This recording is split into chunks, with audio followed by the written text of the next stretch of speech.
Beau Butler? Yes, sir. I love saying your name. It's got a great ring to it. Thanks, Jay. What's going on? What's up, man? You know, nothing. Hockey. All right. Everybody that I've talked to has always said that you're a great guy and a good musician. Well, they're all lying then. You live in Richmond now? Yeah. If I'm not misinformed. Correct. All the guys in AVAIL still live here. Okay. And I've seen your pictures from the ones that Jamie Fisher took that are up on the website of you playing from back in the day. Super back. I think that was Jam for Man 1. Yeah. So, I mean, you look like a very young teenager. Oh, yeah. I think I was like 14 or 15 in that picture. So what kind of memories did that bring back, seeing this day? It was just crazy that, like, it's been so long. Because, I don't know. I mean, that was when I was in hospital environment.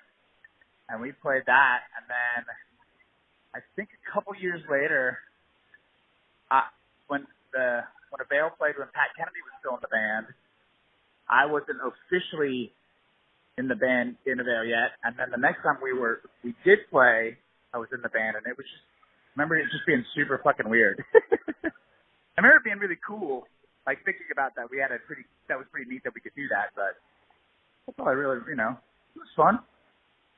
Well, I guess you were the two guys that can say that you played in both hostile environment and AVAIL. Yeah, totally. I think Tim has played I want to say Tim played in LDK and AVAIL. But maybe he didn't play in LDK. I mean, he did play in LDK, but maybe he didn't do the LDK that played Jam for Man. I can't remember. And Pat has, I guess, the honor of having also played in Remission too. True. Yeah. So I guess he was in like 3, quintessential Reston bands. Played most of them. Yeah. He probably played in all 3 of them. Yeah. I didn't even think. I totally forgot. I totally forgot that he played in Remission. So go Pat. Okay, is he? He lives in Richmond. He's in Richmond also. Yeah. He's like a general contractor or something. All right. Well, tell that dude to give me a call. Sure. When I see him, I don't see him very often, but you saw him last week. Well, I mean, I hadn't seen him in probably a couple months. So I don't think he drinks anymore, so I would never see him. I mean, I work in a bar, right? Yeah. So do you guys ever have like get-togethers or like any kind of or jam sessions or anything where you get like all the guys from back in the day back together? No. Never. I mean, we see each other like all the AVAIL, like most of the AVAIL guys see each other all the time, but we just don't play music with each other, I should say. Because Ed plays music with Keepone, and I think he kicks around in another band. Tim obviously has his solo thing. Guamper was playing in a bunch of different bands, like touring and stuff. Like he was in the Real Mackenzie's touring band for a while. And, he plays music occasionally, and he's like does like he works at festivals now, like shuttling people and being a runner and stuff. So he's still around. What's Guamper's real name? Justin. Unless that's is that a state secret? I don't know. No, it's Justin Burdick. Okay. But we call it everybody just refers to him as Guamper. Yeah, Guamper's been Guamper since like 84. So he's been Guamper forever. If he likes you, he'll introduce himself as Guamper. If he doesn't like you, he introduces you as Justin. All right. I guess I kind of do the same thing. Like to my friends, I'm Andy. To everybody else, I'm Andrew. Right. Or I don't know you. I don't want to talk to you. Yeah, I do that one a lot. I'm buddy. Hey, buddy. So. So, are you an original, like, Reston kid? Yeah. Born and raised. Well, not born, but raised, yeah. I mean, I was born in Alexandria, then I moved to Reston when I was, like, in fucking kindergarten. Close enough. But before kindergarten, yeah. I mean, I was, like, 3 or 4 years old when I moved there. And yeah. As I say, the summer before kindergarten is when I met Tim. Me and Tim lived in the same neighborhood. So me and Tim have been friends since kindergarten. I was going to ask, like, how long have you known all these guys? So me and Tim have known each other since we were 4, roughly. Me and Joe have known each other since I was in hostile environments. So that's probably, 34 years, 35 years. And then I've known Juan for about 35 years. And then Ed is the youngin', and I've known him for like 26 or 27 years. We've known each other our whole lives. Basically. Yeah, totally. When did you start playing music?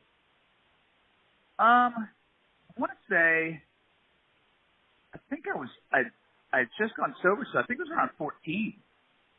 So, like, I played in a really shitty band, and our name was Positive Hate.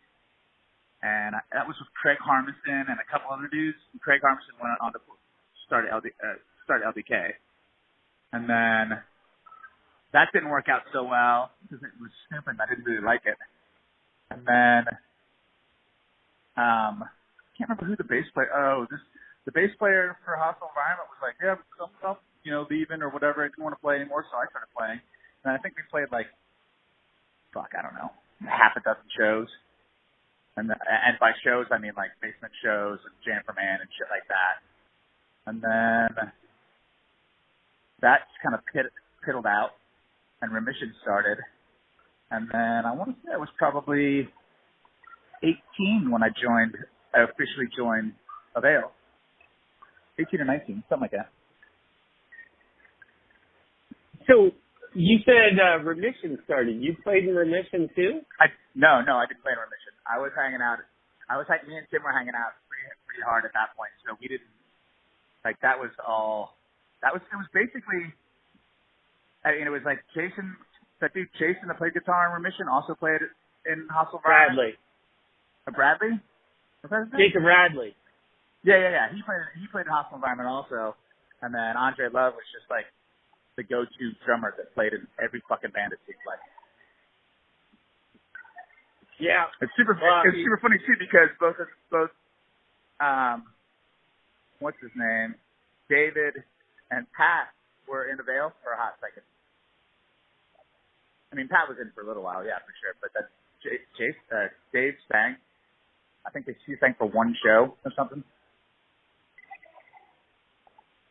So when did you think, like, I can be a musician?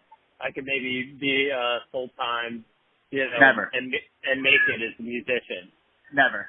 That thought never crossed my mind. Ever.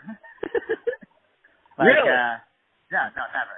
Just playing punk music, having a good time. Like, there was, like, no big punk bands were on fucking indie labels and shit, right? Like, all the punk bands that I heard when we were growing up were, like, Circle Jerks and stuff like that, and they were on fucking majors. Ramones was on a major. Sex Pistols were on a major. Fucking 5 kids from Reston that moved to Richmond were never going to be on a fucking major label. That was for sure, right? So we ended up putting out our first 7-inch, and I put out a 7-inch, and I was like, I'm done, dude. I don't need to put anything else out. And then the first time we went to California, I was like, holy shit, I just got paid to fucking go to California. That's crazy. And ever since then, I mean, that was I think I was 20 years old when I went to California on a 7-inch. So as soon as that happened, I was done. Everything else was icing on the cake.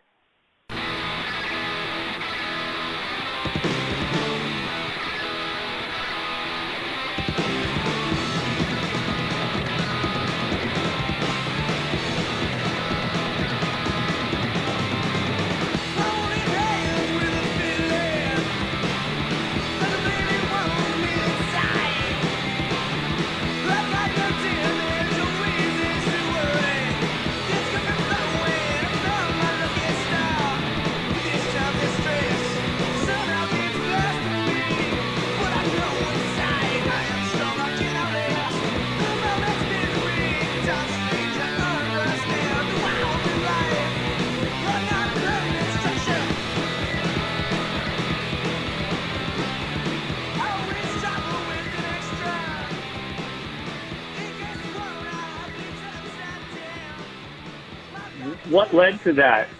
Like, how did you guys get to tour out there? I mean, we basically had a bunch of bands that would stay at our house. Like back in those days, there was like big phone lists that you'd get put on, right? And bands would pass the phone list around, and we were one of the contacts for Richmond. And so bands would come through, and we would get their contacts, and then we would then call their places. And then that's how we ended up booking a tour out to California. And how'd that tour go? I mean, the first time we went to California, we didn't lose any money. I think we ended up making like $200 a piece too, so that was killer. You know, we were out there for, I don't know, 3 weeks or a month or something like that, and we still made money, so that was killer. Do you remember the places you played? Most of them, yeah. Like, I remember most. I mean, not on the first tour, but I mean, you know, because some of those places no longer exist. But we got to play some pretty cool spots, like Shea Cafe in San Diego, and, you know, cool spots. Like Gilman Street, which is cool, and you know, we did all that stuff. It's fun. Yeah, I mean, Gilman Street is pretty famous. Yeah, for a solid year, I was, me personally, I was on the you got like a membership card every year. You know, you had to pay dues to become a member. It was technically like a private club kind of thing, but, you know, it's stupid. But they had like membership cards, and for 1 year, it was my picture, my stupid face on the membership card, so it was pretty fun. That was pretty cool. Now, what about the decision that you guys made to move from Reston to Richmond? What was like the thought process that went into that? There really wasn't one, really. I mean, Tim and Joe came down because Tim's older brother went to school at VCU, and Tim and Joe went down on like a Friday night, and, you know, like left